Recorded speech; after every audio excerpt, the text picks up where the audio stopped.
Hello दोस्तों, कैसे हैं आप सब। उम्मीद करते हैं सब खैरियत से होंगे। आज मैं आपको सुना रही हूँ अली और उसकी नेकी की कहानी। एक छोटे से गांव में अली नाम का एक लड़का रहता था। अली बहुत नेक और रहम दिल था।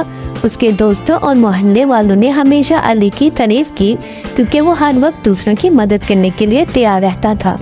एक दिन अली ने देखा कि उसकी हमसाई की दादी अम्मा बीमार है।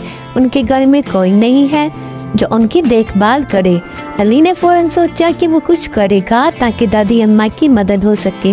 उसने अपनी माँ से इजाज़त ली और दादी माँ के घर जा पहुँचा।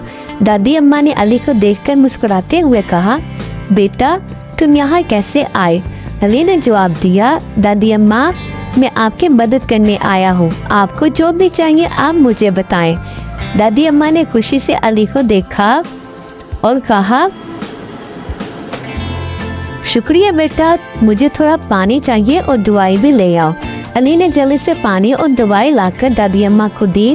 फिर उसने उनके लिए खाना भी बनाया और उनके कमरे को साफ किया। दादी अम्मा ने अली की नेकी को सराहा और कहा, अल्लाह तुम्हें हमेशा खुश रखे बेटा। इसी दौरान अली के दोस्त भी आ गए और उन्होंने देखा कि अली दादी अम्मा की कितनी खिदमत कर रहा है। सब दोस्तों ने भी अली की मदद करने का फैसला किया और मिलकर दादी अम्मा का घर साफ किया और उनके लिए खाना बनाया।